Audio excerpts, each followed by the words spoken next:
নমস্কার, বাংলা বার্তা থেকে বলছি সন্ময় বন্দ্যোপাধ্যায়। দুমড়ে মুচড়ে একাকার হয়ে গেল তৃণমূল, শেষ হয়ে গেল তৃণমূল প্র্যাকটিক্যালি প্রথম 3 দিনেই। যে প্রশাসনিক তৎপরতা এই মুহূর্তে গুড গভর্নেন্সের জন্য প্রয়োজন, তার সমস্ত কিছু উজাড় করে দিল নবান্ন। এই মুহূর্তে দাঁড়িয়ে যা রিপোর্ট, আমি 3 দিনের রিপোর্ট কার্ড আপনাদের কাছে পেশ করছি। 8 তারিখ সরকারের পরিষদীয় দলনেতা আর তার নাম ঘোষিত হলো। 9 তারিখ 25শে বৈশাখ শপথ নিলেন রাজ্যের মুখ্যমন্ত্রী, তারপর একাধিক পরপর অনুষ্ঠান।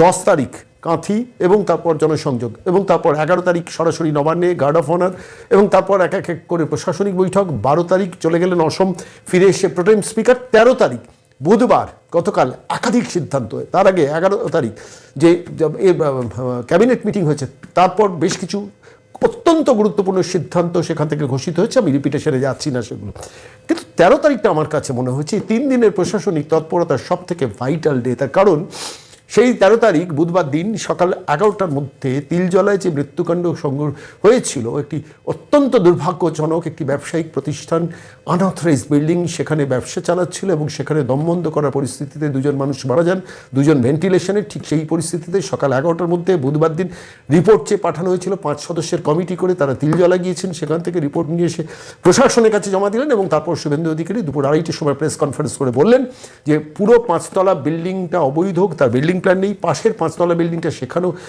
বিল্ডিং প্ল্যান নেই, তার কোনো ফায়ার যথাযথ যে ফায়ার লাইসেন্স বা ফায়ারের যে প্রয়োজনীয়তা সেগুলো কিচ্ছু নেই। ফলত ইমিডিয়েট টেক অ্যাকশন 2:30টার সময় ঘোষণা করলেন। বিকেল 5টার মধ্যে কেএমডিএ, কলকাতা কর্পোরেশন থেকে শুরু করে কলকাতা পুলিশ সবাই হাজির হলেন, আর্থ মুভার, এবং সেখানে বুলডোজার নিয়ে গিয়ে সঙ্গে সঙ্গে বাড়ি ভাঙা শুরু হলো। 24 ঘন্টা সময় দেওয়া হলো যে ইমিডিয়েটলি 5তলা বিল্ডিং দুটোকে ভেঙে গুঁড়িয়ে মাটিতে মিশিয়ে দেওয়া হোক। একজন প্রতিবাদ করতে গিয়েছেন, তাকে অ্যারেস্ট করা হলো।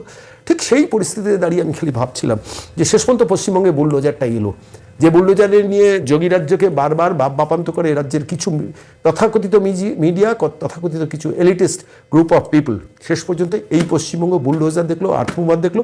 24 ঘন্টার মধ্যে বাড়িটাকে ভেঙে গুঁড়িয়ে দিতে হবে মাটিতে। আমার এই ঘটনাটা আমি আপনাদের কাছে বর্ণনা করলাম তার কারণ পশ্চিমবঙ্গে এই গভর্নেন্সটা গত 15 বছরে কোথায় ছিল কেউ একটু ভেবে দেখবেন, কিন্তু তার আগেও কোথায় ছিল কেউ ভেবে দেখবেন। দিনের পর দিন অবৈধ কনস্ট্রাকশন হয়ে গেছে, কেউ দেখার নেই অবৈধ ব্যবসা, কেউ দেখার নেই নাজিরাবাদে 27টা মানুষের মৃত্যুর পর এ রাজ্যের মুখ্যমন্ত্রী কী ব্যবস্থা নিয়েছেন একটু ভেবে দেখুন তো।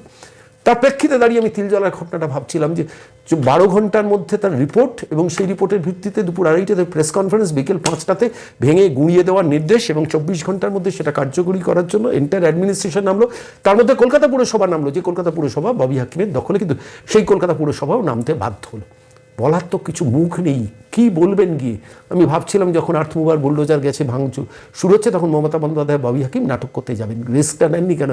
5তলা বিল্ডিং কীভাবে অবৈধ লাইসেন্স অবৈধভাবে চলছিল তার প্রশ্নের জবাব তো রাজ্যের মুখ্যমন্ত্রীকে দিতে হবে, ববি হাকিমকে, মানে প্রাক্তন মুখ্যমন্ত্রী মমতা বন্দ্যোপাধ্যায়কে দিতে হবে, ববি হাকিমকে দিতে হবে।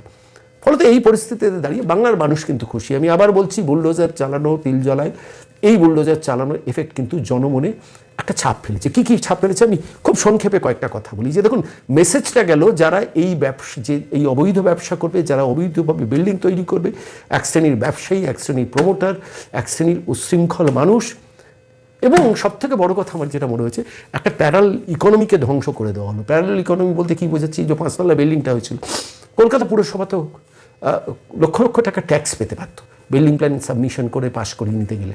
সেটা পেয়েছেন কারা? তৃণমূল নেতারা। ফলত স্বাভাবিকভাবে তাদের পকেট ভরছে, প্রশাসনের পকেট ভরেনি, ব্যবসা চলেছে, তাদের প্রোটেকশন দিয়েছিলেন মমতা বন্দ্যোপাধ্যায়ের সরকার। এই জায়গাটাতে আঘাত মারা হলো। এখন সারা রাজ্যে যেসব পুরসভা, পঞ্চায়েত থেকে শুরু করে কর্পোরেশন আছে, তাঁরা কিন্তু বুঝতে পারলেন ডেজ আর ওভার রোজগারের। তৃণমূল নেতারা বুঝতে পারলেন এইভাবে অবৈধ রোজগারের জায়গাটা বন্ধ। যারা ব্যবসাটা চালাতেন বিনা বিনা বিনা সমস্ত কিছু প্রয়োজনীয় ডকুমেন্ট ছাড়া, নিশ্চিতভাবে তৃণমূল কংগ্রেস নেতাদের টাকা পয়সা দিতেন। আমি বলছি, কলকাতার বুকে দাঁড়িয়ে এই অবৈধ কাজ কারবার বিস্তীর্ণ অঞ্চলে হয়েছে, এবং সেটাকে প্রোটেকশন দিয়েছে আগের সরকার। সেইখানেই ঘামালেন শুভেন্দু অধিকারী, এবং ভেঙে গুঁড়িয়ে দেওয়া হচ্ছে তিলজলার সেই 5তলা বিল্ডিংগুলো। আজকে যখন এই প্রতিবেদন পেশ করছি তখন হয়তো ভাঙার বাকি কাজটা চলছে। গতকাল 2.5 ঘন্টার মধ্যে অ্যাকশনে নেমে গেল যে প্রশাসন 15 বছর ধরে চাঁদের দেশে হাওয়া হয়ে বসেছিল। আমি আজকে এই ঘটনাটা বলতে বলতে আমার খালি মনে হচ্ছিল যে শুধু যাদের যে দুজন মানুষের বাড়ি গেল, আমি দেখছিলাম 2 জনকে অ্যারেস্ট করা হয়েছে, তারা কিন্তু সংখ্যালঘু সমাজের মানুষ। যারা মারা গেছেন তারাও সংখ্যালঘু সমাজের মানুষ। আর এই এন্টায়ার ব্যবসা, এই প্রমোটটা করেছে তৃণমূল কংগ্রেস দিনের পর দিন। সেই জায়গাটাতে ঘা মেরে যেমন রাজ্য প্রশাসন বা রাজ্য সরকার, বর্তমান রাজ্য সরকার মেসেজটা দিয়ে দিল সারা পশ্চিমবঙ্গের মাটিতে, সমস্ত পুলিশ অফিসারদের কাছেও মেসেজটা চলে গেল। কিন্তু একটু ভালো করে ভেবে দেখুন তো, যেখানে যত অবৈধ ব্যবসা চলে সেখানে যদি পুলিশের গাফিলতি থাকে, পুলিশের কপালে কম দুঃখ জুটবে? তাদেরও এবার প্রমাদ গণার দিন যে আমরা এই অবৈধ ব্যবসার কাছ থেকে যেসব পুলিশ অফিসাররা টাকা তুলতেন, এবার এই ধরনের কোনো দুর্ঘটনা ঘটলে সেখানে কি হতে পারে। গতকাল দেখছিলাম প্রশাসনিক নবান্ন থেকে রাজ্যের মুখ্যমন্ত্রী যখন ঘোষণা করছিলেন তখন একটা খুব ইন্টারেস্টিং কথা বলেছেন, ইন্টারনাল অডিট শুরু হবে। কি অডিট? সমস্ত অফিসারদের, মানে কলকাতা পুলিশ এবং রাজ্য প্রশাসন, তারা বিভিন্ন বাড়িতে যাবেন এবং বাড়িতে গিয়ে মাল্টি স্টোর বিল্ডিংগুলোতে প্ল্যান আছে কিনা দেখবেন। দ্বিতীয়ত যদি প্ল্যান না থাকে সঙ্গে সঙ্গে তার জলের লাইন কাটা হবে। এবং বিদ্যুৎ সচিবকে নির্দেশ দিয়ে দিয়েছেন যে সমস্ত সিএসসিকে বলা যে এইসব বিল্ডিংগুলোতে সমস্ত ইলেকট্রিক্যাল লাইন কাটা হবে। জল এবং আলো